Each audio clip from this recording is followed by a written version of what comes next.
안녕하세요. 안녕하세요. 네, 잘 지냈어요? 네. 두 분은 좀 낯섭니다. 어딜 갔다 왔네. 어딜 갔다 왔네. 네. 그 소년원 교도소 제가 다니고 있는데 네. 섬기고 있는데 일정이 겹치는 바람에 죄송합니다. 예, 좋은 수고 일 하고 많으셨어요. 멋지십니다. 그러니까. 수희 학생도 오랜만이에요. 네, 저도 교회 수련회가 있어가지고 3박 4일 동안 봉사자로 들어갔다 네, 왔습니다. 예, 수고하셨습니다. 진짜 두 분이 아웃풋 하러 갔다 왔네. 그러니까 여기서 섬김을 그 열심히들 차니까 좋으네요. 네. 자, 오늘 복습이 누굽니까? 됩니다. 어떻게 복습이 가능해요? 예, 이제 그래도 또 나름 복습 준비를 해가지고 야, 왔습니다. 진짜 대단하다. 자, 시작해 보세요. 네, 저희 지난 시간에 6장 1절 2절 말씀을 배웠는데 거기에 이제 어린 양의 7인 중에 첫째 인이 떼어지는 장면으로 시작을 했습니다. 우레소리 같은 말이 나오고요. 거기에 이제 흰 말을 탄 사람이 있는데 활을 가졌고 면류관을 썼고 또 이기고 또 이기려고 하더라라는 말씀이 있어서 많은 사람들이 백마탄 자를 예수님으로 착각할 수 있다 하셨는데 19장에 있는 예수님이 맞습니다. 거기에 나오는 백마 또 면류관은 왕을 상징하고 또 예리한 검은 말씀을 상징하는 것이 맞지만 오늘 이 본문에 나오는 이 백마탄 자는 적그리스도를 뜻합니다. 그래서 이기려고 하는 그 마음이나 또 활을 가진 것도 대적할 때 쏘는 활 반대편으로 생각되어지는 적그리스도에 대해서 이야기를 한 것이고요. 이걸 구별하는 방법이 있는데 결국은 우리를 위해서 인간으로 오신 예수 그리스도에 속한 자가 우리다. 요한일서 4장에 있는 말씀에 그 비롯되어져 있는 우리가 그리스도에 속한 자로 살아가는 것, 그것을 통해서 우리가 믿음을 가졌고 그것을 통해서 우리가 구별되어져야 하는데 그걸 믿지 못하던 이단들이 있었다. 영지주의라든지 그런 이단들이 있어서 결국 몸된 교회가 세워질 수밖에 없었던 이유, 머리 대신 예수 그리스도를 통해서 우리는 구원을 얻는데 그 일을 위해서 사도들이 존재했고 사도들로서 교회가 세워졌고 성경이 완성되었다. 단회적인 사도, 그걸 통해서 이 땅에 교회가 세워졌고 우리는 그 안에 속해 살아가는 것이다 라고 말씀해 주셨습니다. 오, 야. 오, 진짜 놀랐어. 나 그래서 우리 수업 다음 이후부터 사도신경 되게 더 신경 써서 중요해요. 더 맞아요. 고백하는 맞습니다. 마음으로 하잖아요. 맞아요. 네, 맞습니다. 아니 근데 이런 생각이 들어요. 이렇게 적그리스도는 진짜 참되신 그리스도와 비슷하게 와가지고 사람들 되게 혼란스럽게 만들어서 정말 정신을 바짝 차려야 되겠구나 이런 생각도 들어요. 맞아요. 그러니까 적그리스도의 가장 특징이 흉내내는 존재입니다. 맞습니다. 예, 아주 전혀 다른 모습으로 들어오는 게 아니라 네. 아주 비슷하게 그래서 예수 다 얘기하고 네. 십자가 얘기하고 맞습니다. 나름 자기네들도 교회라고 얘기하는데 맞습니다. 그래서 알지 못하는 분들은 속아요. 네. 뭐 여기도 교회인가 보다. 네. 그래서 많은 사람들이 미혹되는 경우가 있는데 그러니까요. 그 당시에는 가장 중요한 게 예수 그리스도가 육체로 오신 것을 부정하는 집단. 네. 이게 영지주의자입니다. 네. 그리고 두 번째는 사도들의 가르침, 사도의 가르침을 따르지 않고 듣지 않는 거예요. 네. 근데 이 사도들이 왜 중요하냐 하면 사도들은 누구에게 직접 배움을 입은 자들입니까? 예수님. 그렇습니다. 예수 그리스도로부터 배움을 입은 자들의 가르침을 듣지 않는다는 것은 이건 그리스도의 말을 듣지 않는다는 것과 같은 거죠. 네. 그래서 사도의 가르침을 받은 사람들, 뭐 교부라든지 또 그의 제자들에 의해서 우리도 신앙 고백이 하나 있어야 되겠다. 네. 동일한 신앙 고백, 사도신경이죠. 네. 그래서 우리는 사도들의 가르침을 따라, 사도들은 누구의 가르침을 배웠어요?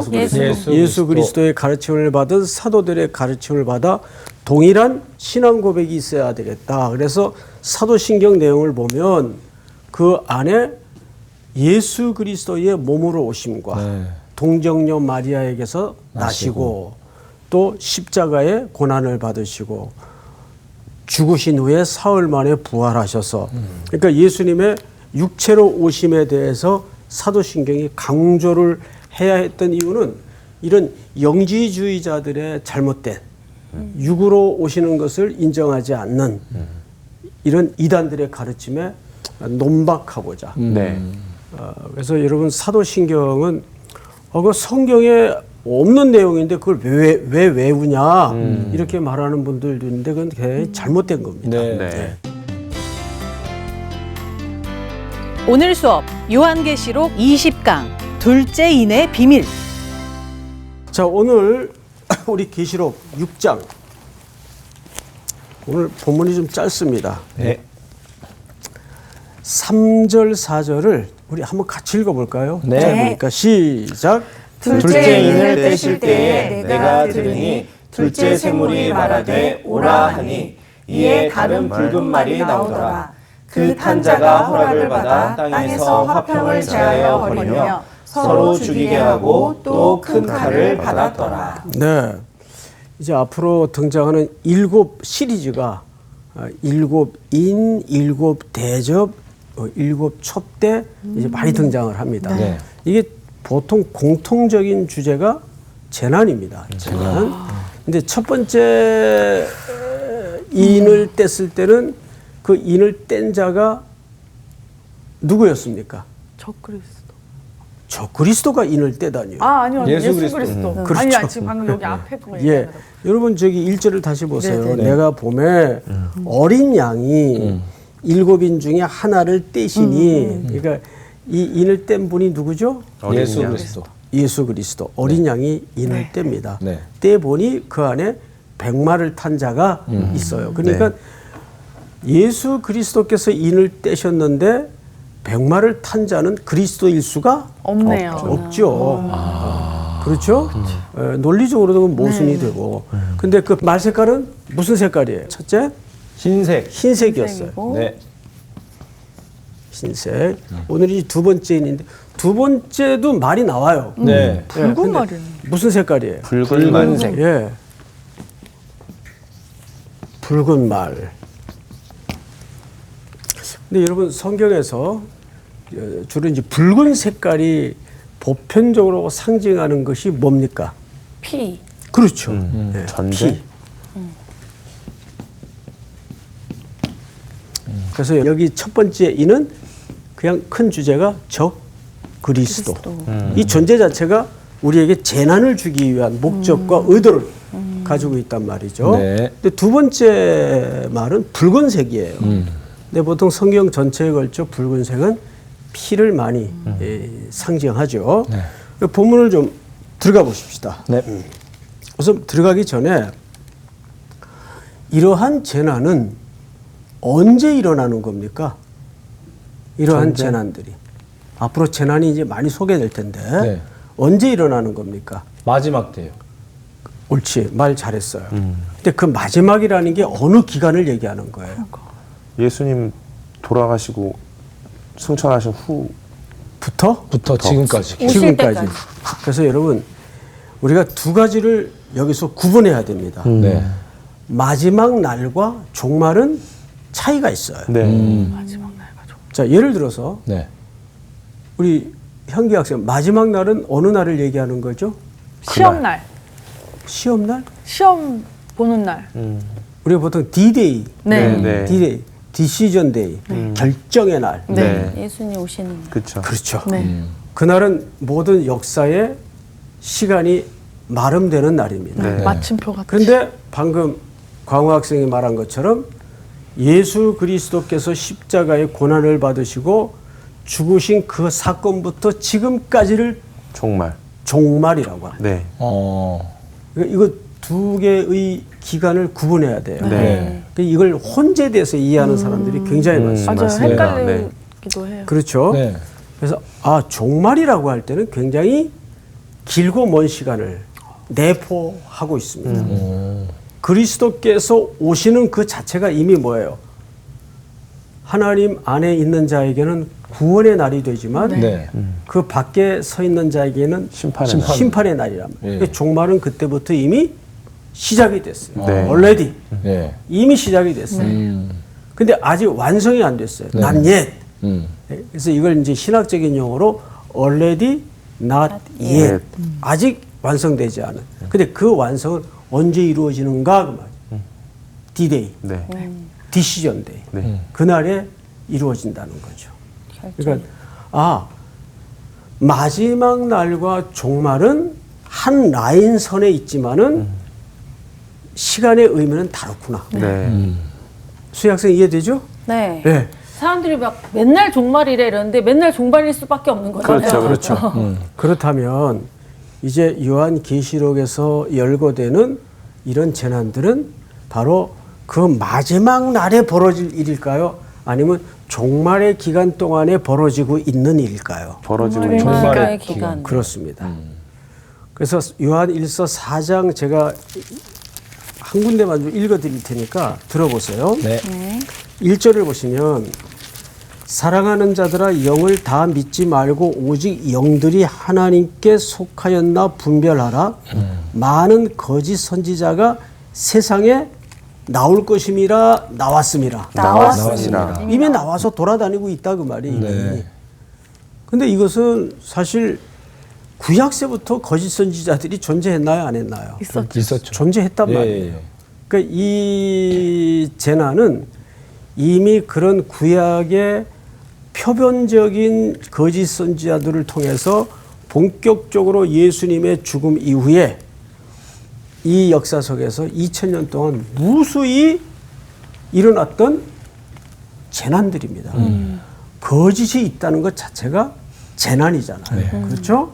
자, 그러면 이제 조금 한 걸음 더 들어가서 둘째인을 좀 조밀하게 들여다보십시다. 둘째인을 떼실 때에 내가 들으니 둘째 생물이 말하되 오라 하니 이에 다른 붉은 말이 나오더라.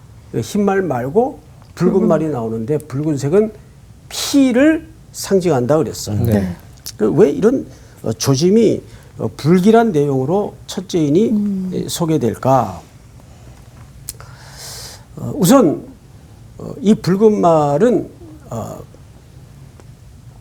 성경을 잠깐 볼까요? 4절. 붉은 말이 나오더라. 그 탄자가 허락을 받았어요. 허락을. 그 탄자가 허락을 받아 땅에서 뭐를 제하여 버리며 화평을 제했대요. 자, 여러분, 수희 학생 땅에서 화평을 제해 버리면 뭐가 일어나죠? 전쟁이 일어나죠. 그렇죠. 분쟁과 전쟁을 암시하는. 네. 근데 이 분쟁과 전쟁은 인류가 존재했던 역사 속에 없었던 적이 없죠. 있죠. 지금도 진행되고 있는. 네, 맞아요. 뭐 가장 큰 아픔은 중동과 네. 우크라이나 네. 침공입니다. 그러면 그런 전쟁을 통해서 당연히 나타날 수밖에 없는 결과가 뭡니까? 사람들이 희생당하고 피를 흘리고. 찢어지고. 네. 이때도 거짓 선지자들이 일어나서 두 번째는 사도들 그리고 그의 가르침을 받은 제자들이 그 지도자들이죠. 자꾸 순교를 당해요. 압박과 박해를 통해서 네. 죽습니다. 순교를 당해요. 그러다 보니까 이게 뭔가 동일한 고백의 신경이 하나 있어야 되겠다. 크레도가 하나 있어야 되겠다. 그래서 사도신경이 만들어지면서 동시에 이제 사도들의 가르침을 받은 내용들이 하나씩 모아지고 집대성되어서 교회의 가장 표본인 성경이 완성이 되는 겁니다. 네. 그러니까 이 성경은 하나님의 유일무호한 말씀으로서 이 계시는 완성이 된 거예요. 네. 그러니까 이 계시 외에 또 다른 계시라는 것은 존재할 수가 없습니다. 그러니까 그 예수님 시절의 사도들 외에 그 이후에도 새로운 사도가 가능했고 필요했고 있었다라고 주장하는 사람들은 자기네들의 경전을 자기네들의 깨달음을 여기다 자꾸 첨가하는 겁니다. 네. 그래서 그런 사람들이 자연스럽게 이단이 되는 거예요. 그러니까 영지주의자들의 특징이 뭐냐 하면 놀랍게도 샤머니즘이에요. 무속이에요. 네. 특별히 영지주의자들의 그 구원론 중에 이런 게 있어요. 내가 깨달았다는 거예요. 맞아요. 영이 깨달았기 때문에 육체는. 우리는 그 모든 더러운 육의 존재로부터 자유를 얻는다. 네. 그게 구원이에요. 그노시즘, 영지주의자들이라 그러죠. 그러니까 이게 얼마나 위험하겠어요. 그러니까 이제 우리가 말습관 가운데에도 하나님께서 내게 지난밤 음성을 들려주셨는데 뭐 이런 소리에 현혹되어서는 안 됩니다. 네. 그 현혹되지 마소라는 말이 어디서 나오죠? 그 저기 곡성. 곡성이라는 영화에 보면 중요한 두 가지 가르침이 있어요. 무엇이 중요한지. 무엇이 중요한디와 네. 현혹되지 마소. 두 가지.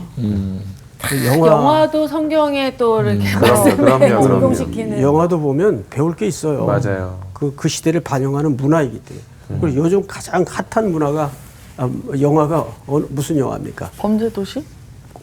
파묘? 파묘죠. 네. 이거를 보통 이제 오컬트 네. 장르라 그러죠. 네. 오컬트는 초월적이고 신비적인 뭔가 설명이 안 되지만 분명히 현상적으로 존재하는. 그래서 사람들이 이 오컬트 장르에 굉장히 많이 요즘 몰입돼 있는데 네. 제가 이제 방송에서 이런 말을 하면 너무 죄송하지만 방송이 저런 문화를 사실상 부추깁니다. 예. 그런 게 있지. 그래서 이 공중권세 잡은 이 방송국이 회개해야 돼요. 네. 공중권세. 네. 알아들었죠? 네. 공중파권세. 무슨 얘기인지?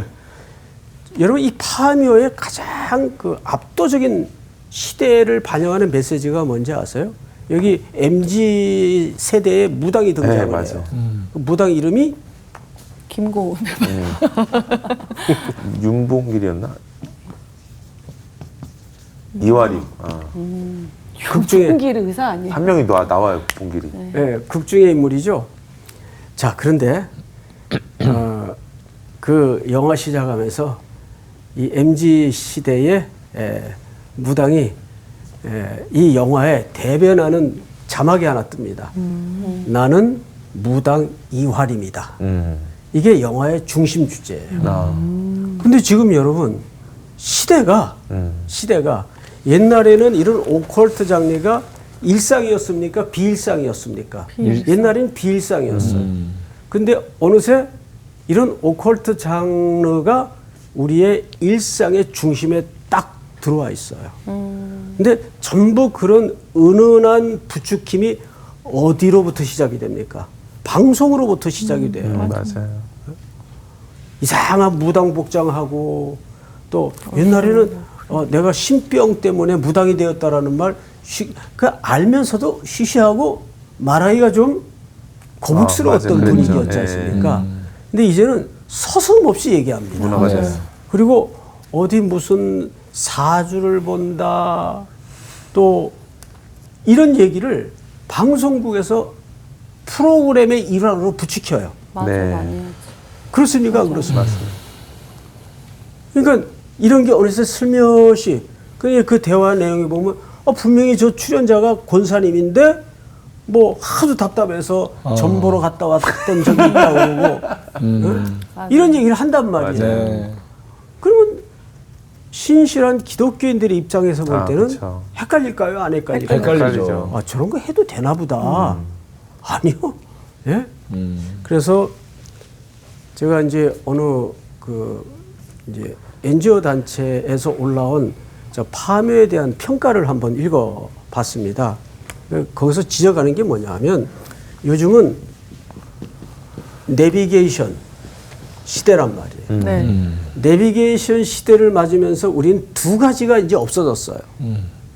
뭐냐 하면 목적지와 출발지만 입력하면 그 화살표와 숫자를 따라서 가면 돼요. 그렇죠. 그래서 두 가지가 없어졌어요. 뭘까요? 길을 못 찾으면 어떡하나 하는 걱정? 전전긍긍함이 없어졌어요. 과연 그게 좋은 현상이냐 그 말이에요. 두 번째는 뭐가 없어졌어요?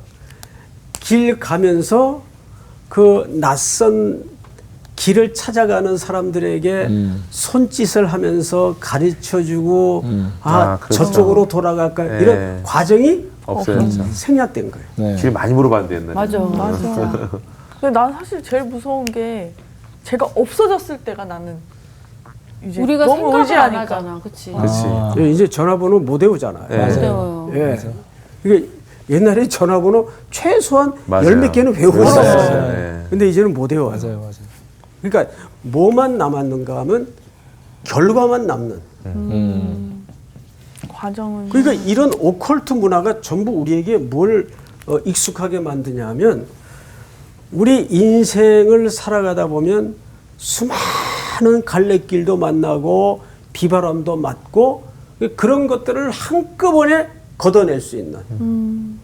그래서 저런 장르에 의존해서 귀신도 쫓아내고 이런 거 익숙하게 만드는 거. 무슨 말인지 알겠어요? 네네네. 근데 하나님이 우리 인생에 허락하신 삶의 길목에는 흥겨움도 있게 되고 네. 어떡하나 하는 전전긍긍. 애달픔도 놓게 만들어서 예.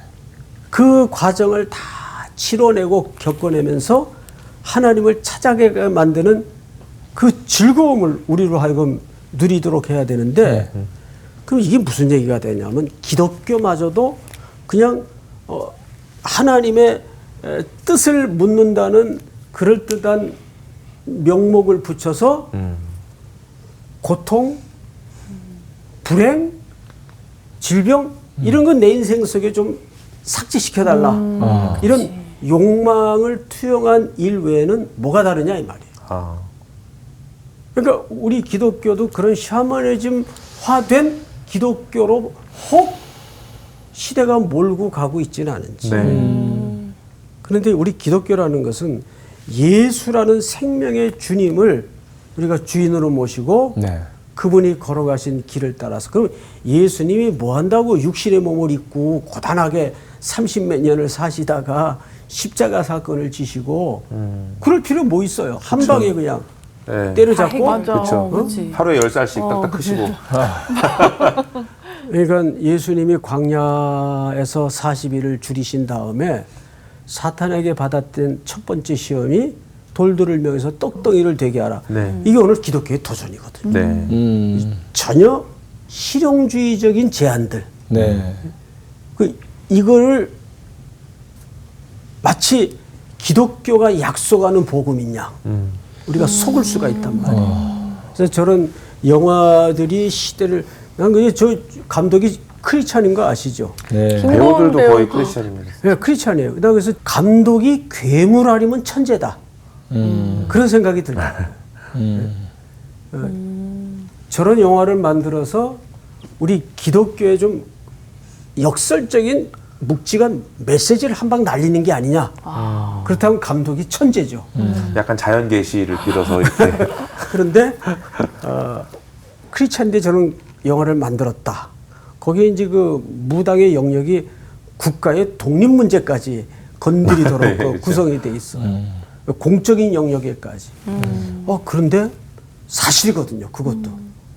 그러니까 이 영화의 가장 큰 묵직한 주제는 나는 무당 이활입니다. 이게 이제는 비일상성에서 그냥 일상의 한복판으로 들어와 있다는 걸 깨닫게 하는 거예요. 사실은.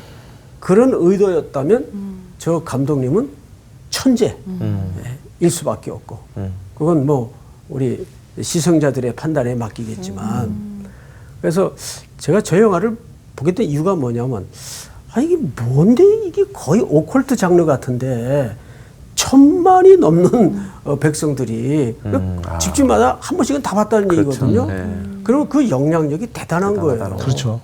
근데 보니까 정말 모든 방송 채널을 틀 때마다 저런 장르가 나옵니까 안 나옵니까? 나옵니다. 나온단 말이에요. 맞아요. 그런 소재로 시청자들의 그 고독감, 외로움, 어떤 영적인 허기를 슬쩍 기대게 만드는. 엄청 많죠. 저럴 수도 있을까? 저럴 수도 있겠다. 이렇게 네. 잘못 판단을 그러면서 하게 하는 거. 거기에서 막 위로받고. 맞아. 울고. 그래서 여러분 예수만이 오직 길이고 생명이고 진리라는 사실을 더 선명하게 붙잡아야 되는 시대가 네. 지금입니다. 네. 저런 오컬트 장르가 시대의 중심 일상의 한복판으로 나오게 해서는 안 되고 그러면 기독교가 저 자리를 몰아내고 대신 기독교가 주인의 자리로 들어가는 싸움을 해야 되겠는가? 저는 아니라고 봐요. 우리의 싸움은 저런 혈과육에 대한 싸움이 아니고 네. 싸움의 전선이 달라요. 우리는 예수 그리스도께서 십자가의 방식으로 살아내신 그 기독교의 일상성에서 네. 세워진 그 자리에서 걸으라 하신 그 길에서 우리는 뚝심을 가지고 서 있는 것이 우리의 싸움이지. 네. 저건 싸움의 대상이 아닌데 뭐 하려고 무당하고 싸워요, 기독교가. 그렇잖아요. 네. 뭐 귀신은 이미 예수 그리스도께서 네. 십자가에서 이미 분쇄하시고 이겨놓은 싸움이에요. 네. 어둠의 권세 잡은 자들. 네. 그러니까 저거는 우리의 싸움의 대상이 아닙니다.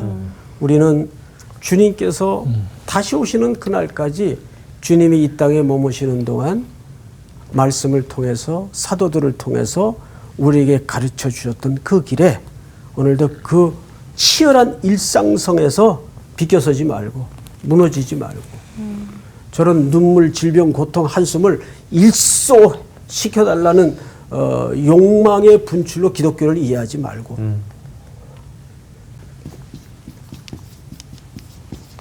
말씀이 뭘로 오셨어요? 육신으로. 육신으로 오셨어요. 네.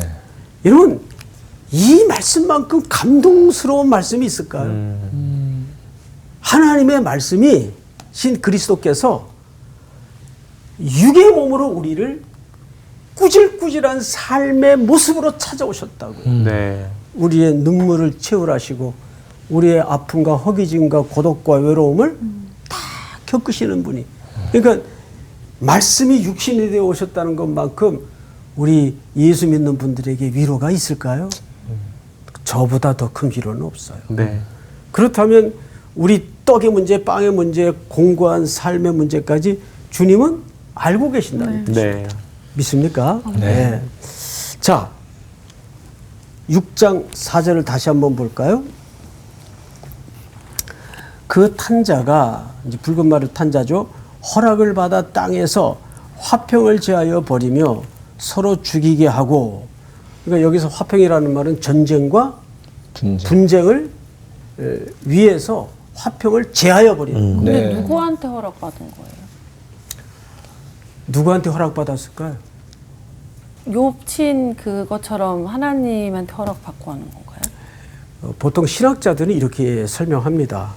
이것도 한시적인 허락이기 때문에 하나님이 잠시 잠깐은, 근데 하나님이 허락하지 않으면 절대 있을 수가 없죠. 네. 그런데 하나님의 어떤 높은 지혜 속에, 경륜 속에 한시적으로 허락하시는 거예요. 모든 것들이. 자, 지난 첫 번째 인에서도 5달 동안 네. 그랬어요. 네. 그러면 그 말은 한시적이라는 의미거든요. 네. 여기도 마찬가지예요. 허락을 받아 땅에서 화평을 제하여 버리며 서로 죽이게 하고 또 뭐를 받았더라? 큰 칼. 큰 칼을 받았더라. 네. 그래서 큰 칼은 바로 그 분쟁의 도구겠죠. 네. 그런 거 보면 우리 기독교인들이 삼가 조심해야 될 게 뭐냐 하면 이건 시험은 격렬하고 정면으로 오는 게 아니라 은혜로운 모습으로 온다는데 어려움이 있습니다. 네. 아주 은혜롭게 와요. 아. 이게 조심해야 돼요. 네. 다 주의 일의 얼굴을 쓰고 와요. 네. 그래서 잘못된 의를 자기 속에서 만들어가고 있는 걸 몰라요, 본인은. 와, 그거 무섭다. 제일 무서운 거죠. 이게. 예. 무슨 소리야? 난 지금 주의 일을 위해서 이거 하는데 왜 안 따라오는 거야? 이렇게 되는 거죠. 예. 그 나의 열심이 제일 그렇지, 맞아, 그렇지. 제일 무섭다고. 그러면 왜 네 생각만 올려? 그러면 나는 분명 이게 교회 일이고 이거를 위해서 내가 너한테 강조를 하는 건데 왜 내 말을 안 듣냐. 그러니까 자기 말이 곧 교회 방향이라는 거예요. 이렇게 되는 거죠. 무섭다. 얼마나 무서워. 근데 그 오리를 제일 범하는 사람이 누구인지 아십니까? 혹시 목사님. 지도자들입니다. 네. 아니 목사님이 계획한 건 다 하나님 뜻이에요? 전혀 아닐 수 있거든요. 예. 그래서 제가 오늘도 제자 이제 얼마 전에 개척한 두 제자가 있는데 이제 석 달 됐어, 석 달. 네. 따끈따끈할 때죠. 이제 점심을 사주면서 이런 얘기를 했습니다. 큰 교회에 있을 때는 다 부분적으로 볼 수밖에 없지만 작은 교회를 이제 시작하다 보면 아주 미세한 것까지 다 한 손에 들어와요. 그래서 일사천리로 일하기는 작은 규모가 쉬워요. 예. 그러다 보면 차짓 멤버들은 아직 어리고 그리고 목사가 혼자 독단적일 수가 있고 독주할 수가 있어요. 그래서 그걸 부탁드렸어요. 너희들 제발 그걸 조심해라. 예. 뻔한 길도 항상 공동체와 합의하에 물어서 가고 그들로 하여금 우리도 이 교회에 멤버십을 갖고 있고 구성원 중에 하나라는 인식을 주는 게 중요하지. 맞아요. 일을 해치우고 어떤 결과를 내는 게 중요한 게 아니다. 맞습니다. 이거 맞습니까? 틀립니까? 맞아요. 완전 맞습니다. 네. 그러니까 작을수록 오히려 그런 오류에 많이 빠져요. 물론 큰 교회도 실수를 할 수가 있고 예. 당연히 그거는. 큰 교회는 또 워낙 크다 보니까 리더십 몇 명에 의해서 교회가 방향을 잡을 때가 있고 네. 앞으로 치고 나가야 되니까 이제 그럴 때 우리가 왜 소통하는가? 뭐 하나님이 결정했으면 소통이고 뭐 자시고 그냥 하면 되는 거지. 그렇지 않아요. 하나님은 항상 결과도 중요하지만 그 결과에 이르기까지 과정을 굉장히 소중하게 여기어요. 맞습니다. 그것이 예수님이 이 땅에 육신의 몸을 입고 오신 중요한 이유이기도 합니다. 원리가 되는 거죠. 네. 저희 교회는 이제 아시는 것처럼 거리의 분들을 매일 아침마다 성경 읽고 싶은 분들을 소예비실에 모셔다가 한 7, 80명이 성경을 읽어요. 매일 아침마다. 그건 뭐 딴 거 없어. 예배를 드리는 것도 아니에요. 그 이제 지도자 한 사람이 성경을 계속 읽어주면 앉아서 이제 그걸 듣습니다. 이분들이. 듣고 나면 어떤 분은 이 사람 붙들고 저 사람 붙들고 내가 왜 이 거리로까지 나오게 됐는가. 그 보면 옛날에 다 회사에 보안도 다 과장도 했던 분이고 사업도 경영했던 분들인데 내가 이렇게 거리에 노숙인이 되어서 이 자리까지 흘러오도록 내가 어떤 삶을 살았는지 단 한 번도 누구에게 말한 적이 없어요. 근데 그걸 세상에 새벽 예배 마치고 나서부터 뭐 날 셀 때까지 그냥 앉아서 들어주는 거예요. 근데 원래 상담이라는 기본적인 기초가 맞아요. 들어주는 거잖아요. 맞습니다. 그 사람의 눈물을 들어주고 그러니까 그걸 한번 이렇게 서너 시간 풀어내고 나면은 치유가 된대. 본인들이. 정말 쏙이 후련하다 그러잖아요. 네. 근데 사람이 살다가 하루에 한 번쯤은 쏙 시원한 일들을 경험해 보는 게 얼마나 어마어마한 겁니까? 그럼요. 그렇잖아요. 네. 근데 우리가 이제 교회에서 그렇게 분쟁이 일어날 때는 참 은혜로운 일들을 가장해서 분쟁이 일어나요. 사도행전 15장을 좀 열어볼까요? 사도행전 15장 28절을 보세요. 28절. 자, 우리 수희 학생 한번 읽어보세요. 성령과 우리는 이 요긴한 것들 외에는 아무 짐도 너희에게 지우지 아니하는 것이 옳은 줄 알았노니. 네. 거기 보면 주 50년인데 어떤 율법적인 문제로 율법의 문제로 공회가 열렸어요. 예루살렘 공회가. 근데 사도들이 모여서 의논을 하는데 성경 기자가 성령과 우리는 이라는 말을 해요. 이게 아주 중요한. 제가 어릴 적에 다녔던 내수동 교회 원로 목사님이 평생에 가르쳐 주신 목회 또 인격과 신앙의 척추 같은 가르침이에요. 성령과 우리는 성령이 배제된 모임은 그 사람의 의논이 되고 사람의 모임이 돼요. 근데 항상 성령님을 모시고 대화를 하고 성령님의 인도를 따르면 결과가 어떻게 되는가? 우리 쭉 내려가서 30절을 한번 보세요. 30절. 그들이 작별하고 안디옥에 내려가 무리를 모은 후에 편지를 전하니 31절 다 같이 시작. 읽고 그 위로한 말을 기뻐하더라. 네. 읽고 위로한 말을 어떻게 하더라? 기뻐하더라. 네. 성령과 우리가 함께 할 때 그런 분쟁이 일어날 수 있는 지금 이 율법의 문제로 갈라디아 교회니 모든 교회가 지금 분쟁이 일어날 위기에 처해 있던 거예요.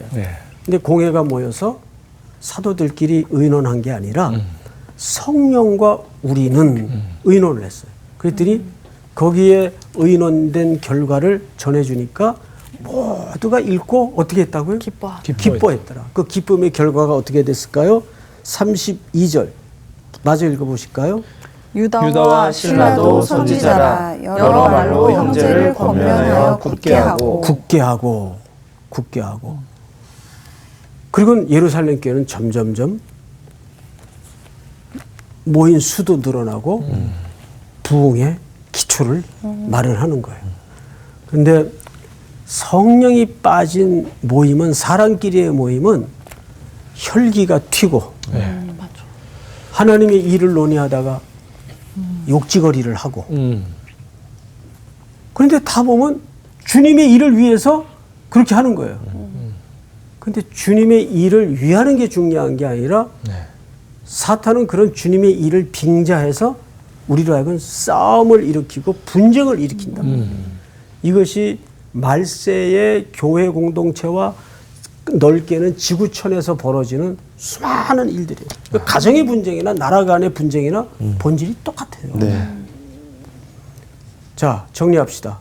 두 번째 인에서 우리가 주목해야 될 게 결국 뭘까요? 분쟁.